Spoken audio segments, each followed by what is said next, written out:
Charm becomes confession when the person you're trying to impress is documenting every incriminating word. Baek Hyun-dong learned that lesson in an elevator in Vancouver, when he spent 20 minutes flirting with an attractive woman he assumed was a prospective client, casually mentioning tax strategies and offshore accounts and creative accounting practices.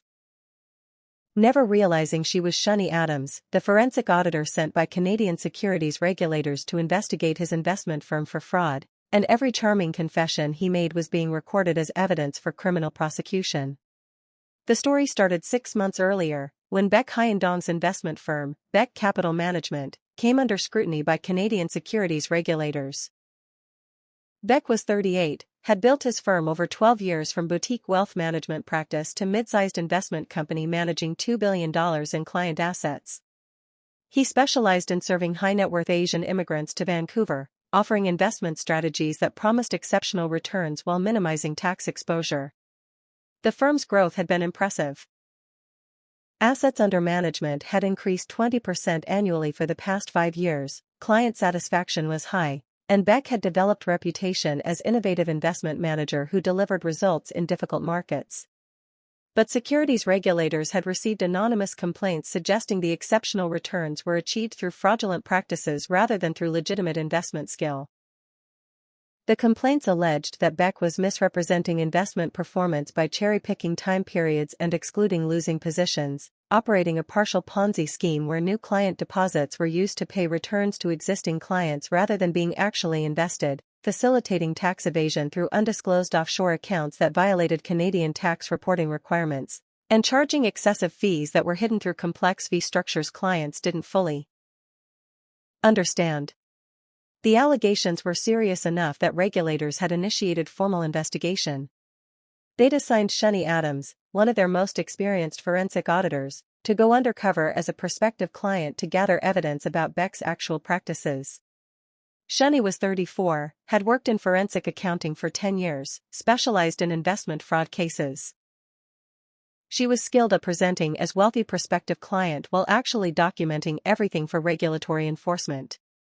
Her assignment was to pose as a recently divorced woman who'd received substantial settlement and was looking for investment manager to handle her newfound wealth. She'd approach Baek Capital Management as a referral from an existing client, actually an undercover regulatory contact, express interest in Baek's services, and document whatever practices he disclosed during the client acquisition process. The expectation was that Baek would be careful during initial meetings, that gathering evidence would require weeks of careful relationship building before he'd disclose anything incriminating. What actually happened was that Baek incriminated himself extensively during their first interaction, in an elevator, before they'd even reached his office for their scheduled meeting. Shani had arranged an appointment to discuss investment management for high-net-worth individual. She'd arrived at Baek's office building in downtown Vancouver during morning rush, deliberately timing her arrival to coincide with when Baek typically came to the office. She positioned herself in the lobby, watching for him. When he arrived, well-dressed, confident, clearly successful, she'd timed her approach to the elevator to coincide with his. They'd entered the elevator together. Baek had noticed her immediately, attractive woman, expensively dressed, carrying herself with the confidence of someone with substantial wealth.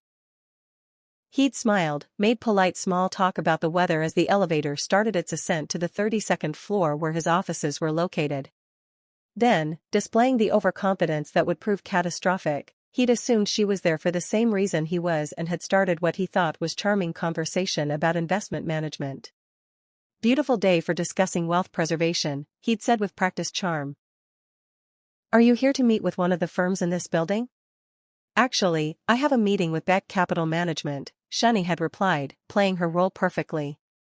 I was referred by a friend who's been very happy with their services. Baek's expression had shifted to obvious interest, prospective client, apparently wealthy, already referred by satisfied customer. This was ideal scenario for business development. That's my firm. I'm Baek Hyun-dong. You must be my 10 a.m. appointment, Miss Adams? Yes. Shani Adams. Pleased to meet you. The pleasure is mine. Your friend who referred you, they mentioned you're recently divorced and looking for investment management for your settlement? That's right. The settlement was substantial and I need expertise managing it. My friend said you specialize in helping clients maximize returns while minimizing tax exposure. That phrase, minimizing tax exposure, was deliberate bait. Shani was testing whether Beck would take the opening to discuss aggressive or illegal tax strategies. Beck took the bait enthusiastically.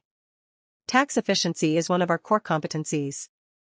Most investment managers focus just on returns without considering the tax drag that can reduce your actual after-tax wealth. We take a holistic approach that structures your investments to legally minimize your tax burden. Legally minimize. What does that mean practically?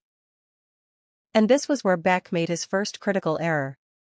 The elevator was slow, old building, 32 floors to travel. They had time for extended conversation. And Beck, confident in his charm and his sales pitch, eager to impress an attractive prospective client, started explaining his tax minimization strategies in detail. It means we use every available mechanism to ensure you're paying the minimum legally required tax rather than overpaying due to poor investment structuring. For example, we utilize offshore structures for international investments, which can significantly reduce your Canadian tax burden if implemented correctly. Shani's concealed recording device, a pen in her jacket pocket that looked completely ordinary but was actually sophisticated recording equipment, was capturing every word. Offshore structures? That sounds complicated. Is it legal? Completely legal if structured properly. The key is ensuring the offshore accounts are properly disclosed to Canadian authorities while still capturing the tax benefits of international investment structures. Many of our clients have substantial portions of their portfolio in offshore vehicles that generate excellent returns with minimal Canadian tax impact. That was already a problematic statement. Minimal Canadian tax impact from offshore accounts suggested he was helping clients evade rather than avoid taxes. The distinction being that avoidance is legal structuring to minimize tax, while evasion is illegal concealment of taxable income. But Beck wasn't done incriminating himself. The elevator continued its slow ascent, and he continued his sales pitch.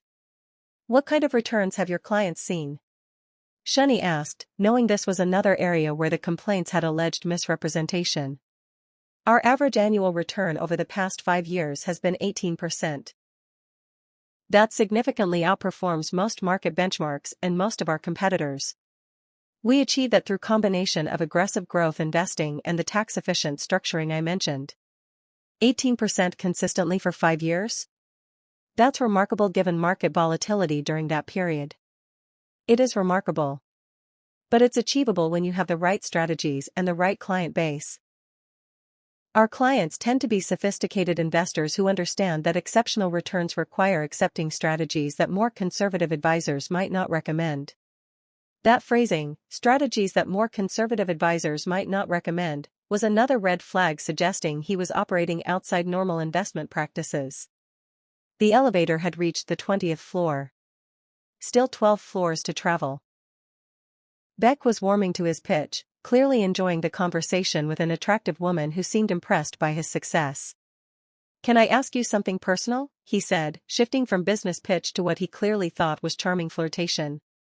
Your divorce settlement must have been substantial if you're looking for sophisticated investment management. Your ex-husband must regret letting you go. Shani smiled professionally, neither encouraging nor discouraging the personal turn. The settlement was fair compensation for the marriage. I'm more focused on making sure the money is well managed than on dwelling on the past relationship. Smart approach. And if you don't mind my saying, you're remarkably composed for someone going through major life transition. Most people in your situation are emotionally volatile. You seem very clear-headed about your financial priorities. I've always been practical about money. Emotions and finances don't mix well. That's exactly the mindset we look for in clients. Too many investors make decisions based on fear or greed rather than on rational analysis. You seem like someone who'd be comfortable with the aggressive strategies we employ. What kind of aggressive strategies? And Beck made his biggest mistake of the elevator conversation. Well, for example, we sometimes use margin lending to amplify returns. If you have $1 million portfolio, we might leverage that with another $1 million in margin debt to create a $2 million investment position. That doubles your potential returns, though obviously it also increases your risk exposure. That sounds risky. What if the investments decline? That's where our expertise comes in. We actively manage the positions to ensure margin calls don't become problematic. And frankly, the returns we generate make the risk worthwhile. Most of our clients are comfortable with leveraged strategies once they see the performance results. Shani knew that margin lending wasn't inherently illegal or fraudulent. But it was problematic if clients didn't fully understand the risks, or if Beck was pressuring clients into leveraged positions to generate higher fees for himself. The elevator reached the 28th floor. 4 more floors to go. Your friend who referred you mentioned you received an $8 million settlement. Is that accurate? Shani had actually told the undercover contact to mention a $5 million settlement.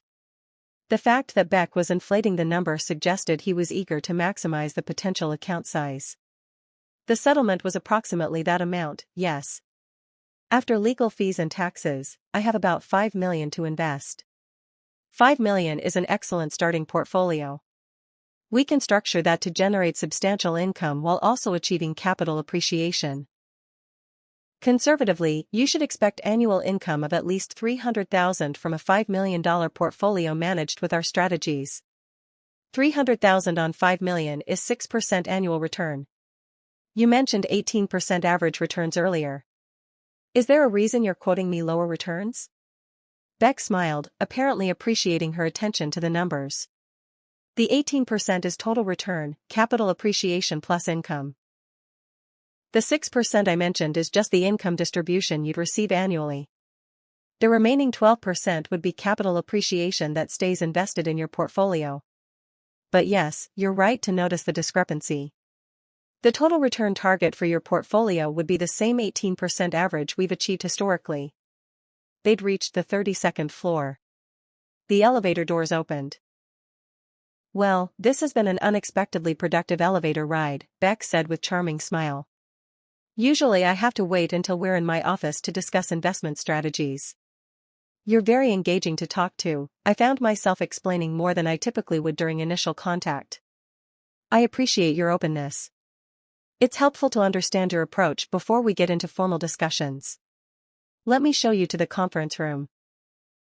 We can continue the conversation with more detail about how we'd structure your specific portfolio. What Beck didn't know was that the 20-minute elevator conversation had already provided enough evidence for serious regulatory concerns. He'd mentioned offshore structures with minimal Canadian tax impact, suggesting potential tax evasion facilitation. He'd claimed 18% annual returns that significantly exceeded market performance, suggesting potential misrepresentation or Ponzi dynamics. He discussed margin lending strategies that amplified risk without clear disclosure of downside scenarios. He'd referenced fee structures that were complex enough that he hadn't actually explained them despite discussing returns extensively. All of this captured on Shani's concealed recording device, all admissible as evidence in regulatory proceedings because she'd disclosed she was recording as part of the consent form Beck would sign later in their meeting, buried in the standard paperwork he had prospective clients sign. The formal meeting in Beck's conference room was almost anticlimactic. Beck presented his standard pitch materials. Glossy brochures showing historical performance, testimonials from satisfied clients, explanations of his investment philosophy. Shani asked targeted questions designed to elicit additional incriminating statements. The offshore accounts you mentioned in the elevator, are those reported to Canadian tax authorities? They're structured to comply with reporting requirements while maximizing the tax benefits of international investing. The specific reporting is handled by our compliance team. That was a evasive answer that suggested the reporting might not actually be happening properly. The 18% returns, how are those calculated? What time period, what benchmark, which accounts are included? We calculate based on composite performance of all client accounts over rolling 5-year periods. It's the standard industry methodology. Except the standard industry methodology would exclude accounts that had been closed due to poor performance, would adjust for cash flows, would compare to relevant benchmarks. Beck's vague description suggested the numbers might be cherry-picked. The margin lending you mentioned, what percentage of clients use leveraged strategies? I'd estimate about 60% of our client base employs some level of leverage in their portfolios. It's optional, but most clients choose it once they understand the return potential. 60% was extremely high for margin usage. It suggested Beck was actively encouraging leveraged investing rather than just offering it as option for sophisticated clients who understood the risks. After 90 minutes, Shani had everything she needed. She thanked Beck for his time, indicated she'd review his materials and follow up about potentially opening an account. Beck walked her to the elevator, clearly pleased with how the meeting had gone. "I really enjoyed our conversation," he said. "Both in the elevator and in the formal meeting. You're remarkably sophisticated about investment concepts for someone who hasn't worked in finance professionally. I pay attention. Money is too important to manage carelessly." "Exactly. And I think you'd be an excellent fit for our firm. I hope you'll decide to move forward with opening an account. I'll review everything carefully and let you know." As the elevator doors closed, Beck was smiling, confident he'd successfully charmed a prospective client worth $5 million in new assets under management. He had no idea he'd just spent 2 hours providing evidence for his own prosecution.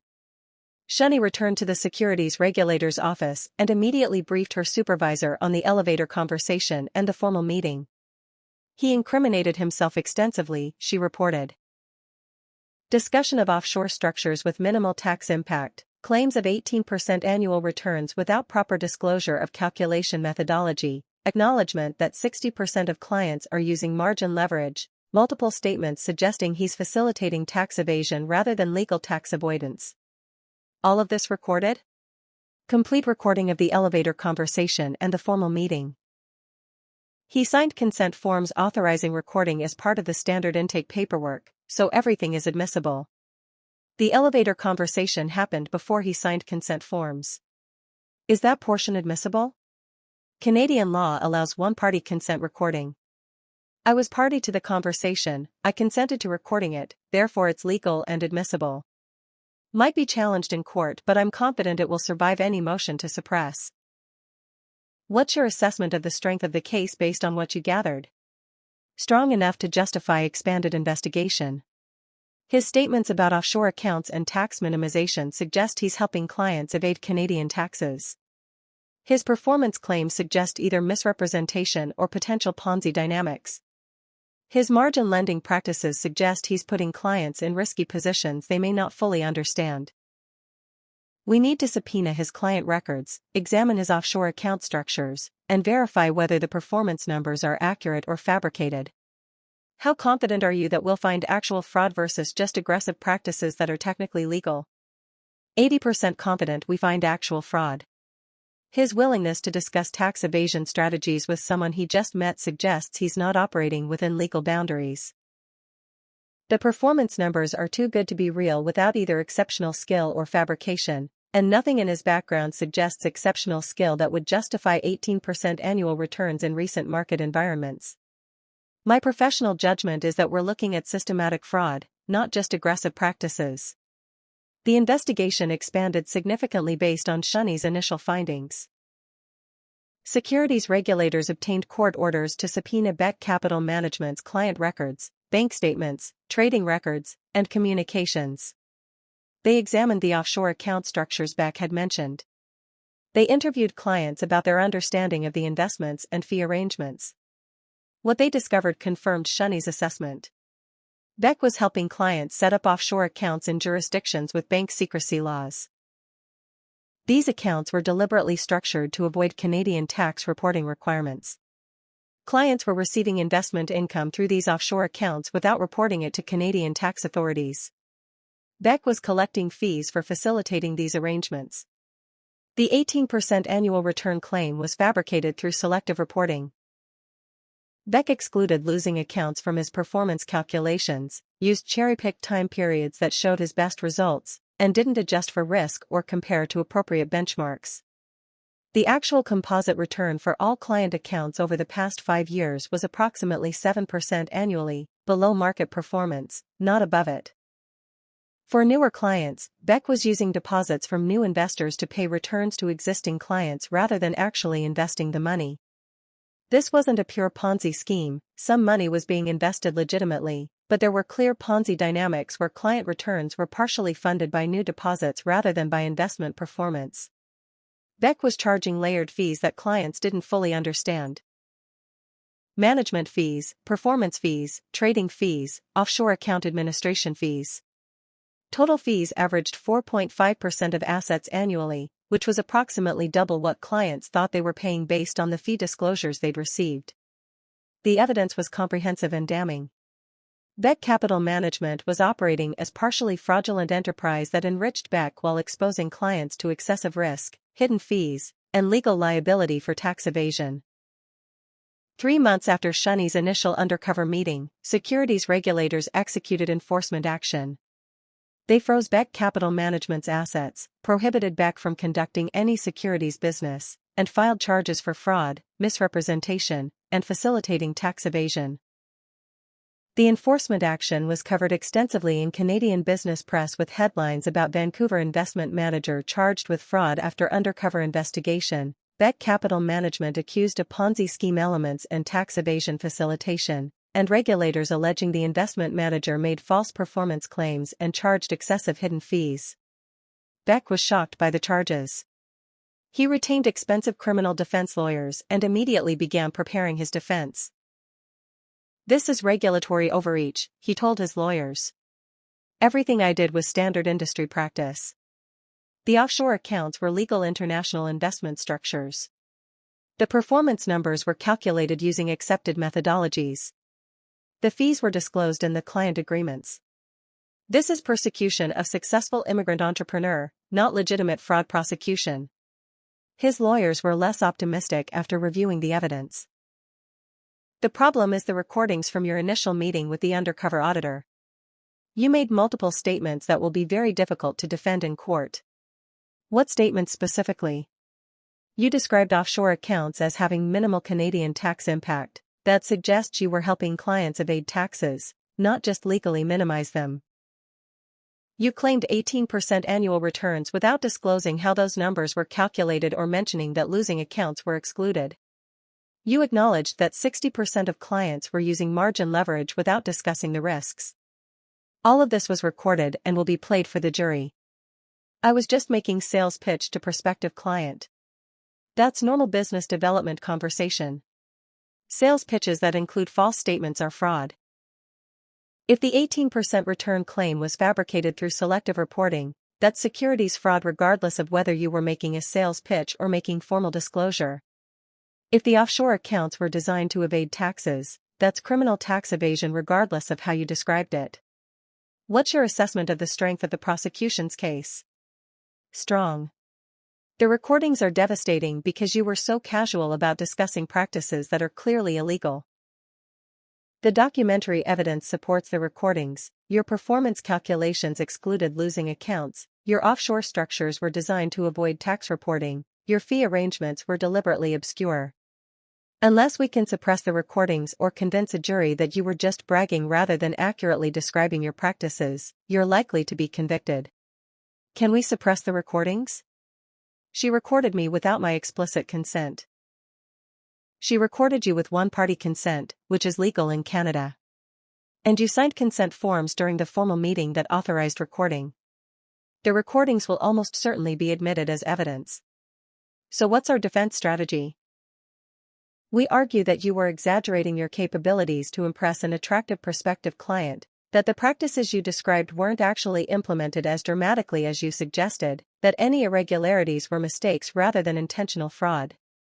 It's not a strong defense given the documentary evidence, but it's the best option available. The trial lasted 6 weeks. Prosecutors presented the recordings of Beck's elevator conversation and formal meeting with Shunny. They presented documentary evidence showing the fabricated performance numbers, the tax evasion facilitation, the Ponzi scheme elements, the excessive hidden fees. Beck's defense tried to argue that he'd been exaggerating to impress a prospective client, that the offshore accounts were legal structures, that the performance calculations used accepted industry methodologies, that the fees were properly disclosed. But the evidence was overwhelming. The jury heard Beck casually describing strategies that conservative advisors might not recommend and minimal Canadian tax impact and 18% annual returns, while Shunny's concealed recorder captured every incriminating word. The recordings were played multiple times during the trial. Each time, the jury heard Beck's confident, charming voice explaining fraudulent practices as though they were innovative investment strategies. One juror later described the impact of hearing him talk so casually about what were clearly illegal practices, noting it made clear this wasn't mistakes or misunderstandings but someone who knew what he was doing was wrong and was doing it anyway. The recordings were devastating because they showed him in his own words admitting to everything the prosecutors alleged.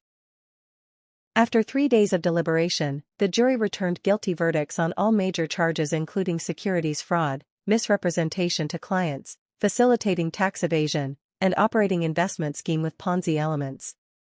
The judge's sentencing was harsh.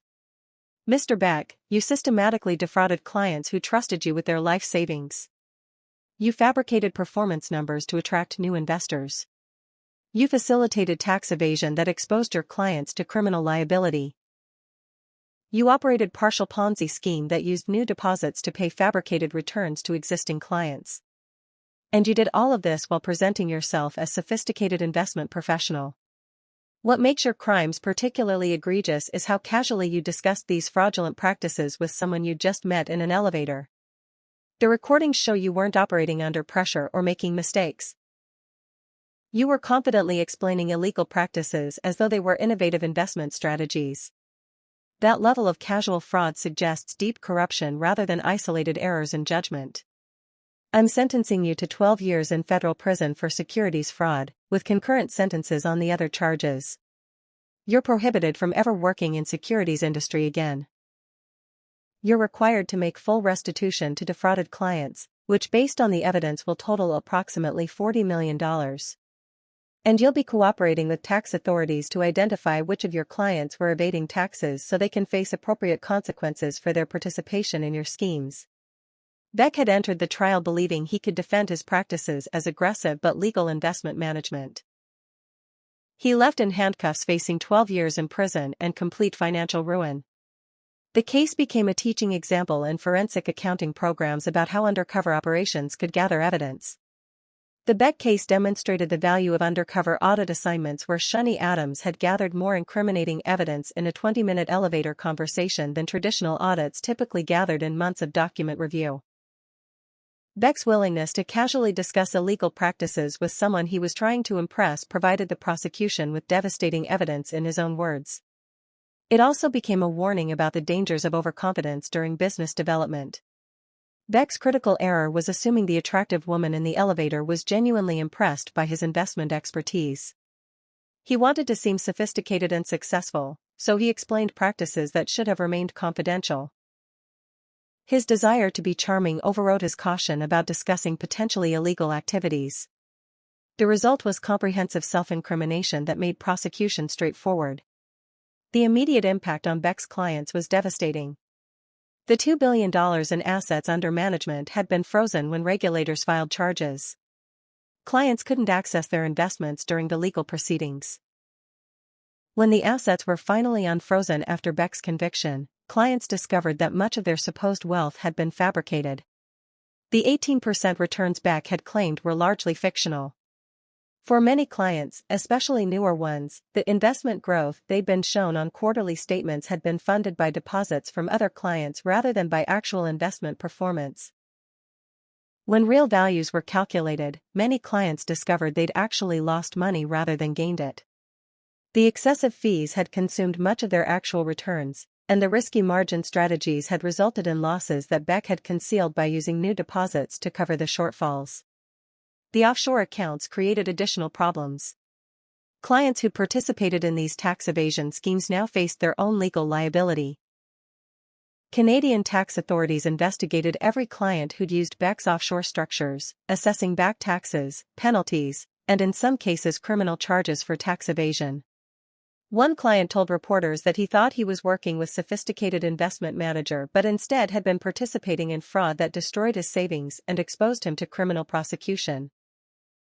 He had trusted Beck with his retirement funds, and Beck had used them to pay other clients fabricated returns while charging hidden fees the client didn't understand. The recordings from the meeting with the undercover auditor showed Beck knew exactly what he was doing. He wasn't confused or mistaken, he was deliberately defrauding his clients. The restitution order required Beck to repay approximately $40 million to defrauded clients.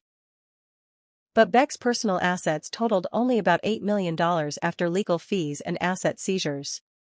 That meant clients would recover perhaps 20 cents on the dollar for their losses. Investors who'd believed they had secure retirement funds discovered they'd lost the majority of their savings through combination of fabricated returns, excessive fees, and risky investment strategies. The financial damage was catastrophic for many of these clients, noted the victim's advocate. Many were immigrants who'd spent decades building savings, trusted Beck because he was from their community, and now discovered they'd lost most of their wealth. Some were facing bankruptcy. Some were postponing retirement indefinitely. The human cost of Beck's fraud extended far beyond just the dollar amounts. Shani continued working as forensic auditor, though the Beck case raised her profile significantly within the regulatory community. The elevator recordings became somewhat legendary in forensic accounting circles. Everyone wanted to know how Shani had managed to get a target to incriminate himself so thoroughly before they'd even reached their scheduled meeting. Her answer was always the same: she didn't do anything special. Beck incriminated himself through his own overconfidence and his desire to impress someone he found attractive. Shani was asked to speak at conferences about undercover audit techniques and evidence gathering. The Beck case demonstrated that sometimes the best investigation technique was just giving targets opportunity to talk. Beck wanted to seem impressive, wanted to demonstrate his sophistication, wanted to charm someone he was attracted to. All Shani did was listen and ask occasional questions while her concealed recorder captured his admissions. Many fraud investigations required months of painstaking document analysis to build a case. Sometimes investigators got lucky and the target just told them everything they needed to know because they were too confident to recognize they were incriminating themselves. 5 years after Beck's conviction, Shani was asked whether she'd felt any guilt about the undercover operation or about using Beck's attraction to her as part of the evidence-gathering strategy. She expressed zero guilt. Beck was systematically defrauding clients, helping them evade taxes, fabricating performance numbers, and charging hidden excessive fees. The investigation wasn't about catching someone making minor regulatory errors, it was about stopping ongoing fraud that was harming hundreds of people. Did she use his attraction to her as part of the evidence gathering? Only in the sense that she didn't explicitly discourage his flirtation when it made him more talkative about his practices. She didn't flirt back, didn't promise anything, didn't create false personal relationship. She just let him talk while he was trying to impress her. The recordings showed exactly what happened. He volunteered extensive information about illegal practices because he wanted to seem sophisticated and successful. That was his choice, not manipulation on her part. Some defense attorneys had argued that undercover operations like Shani's constituted entrapment. She responded that entrapment required inducing someone to commit crime they wouldn't have otherwise committed. She didn't induce Beck to commit fraud, the fraud was already ongoing when she started the investigation. She didn't encourage him to discuss illegal practices, he volunteered that information while trying to make a sales pitch. All she did was provide him with opportunity to describe practices he was already implementing. That wasn't entrapment, that was just documentation. When asked if she thought Beck understood he was incriminating himself during the elevator conversation, she said absolutely not. He thought he was being charming and impressive. He had no idea that casually mentioning offshore accounts with minimal tax impact and 18% returns and margin lending for 60% of clients was providing evidence for fraud prosecution. If he'd understood he was incriminating himself, he would have been much more careful about what he disclosed. That was the value of undercover operations. People behaved differently when they didn't know they were being investigated. Beck in that elevator was an authentic version of himself, explaining his practices the way he genuinely thought about them. If Shani had approached him as obvious regulator, he would have been cautious and evasive. Instead, she got authentic admissions because he thought he was just making sales pitch to attractive prospective client. 10 years after the conviction, Beck was released from prison after serving 8 years of his 12-year sentence with credit for good behavior. He emerged to find his life completely destroyed. His investment firm was gone, dissolved through regulatory action. His professional reputation was ruined. He couldn't work in financial services even if regulations hadn't prohibited it.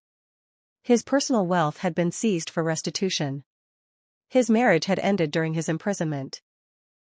He was 48 years old, unemployable in his profession, carrying the stigma of securities fraud conviction, starting over with nothing. He gave an interview reflecting on what had happened. He explained that he destroyed his life because he wanted to seem impressive to an attractive woman in an elevator.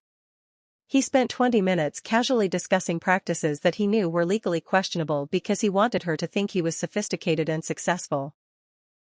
Every statement he made was true. He really was doing everything he described, but he never should have been so casual about admitting it.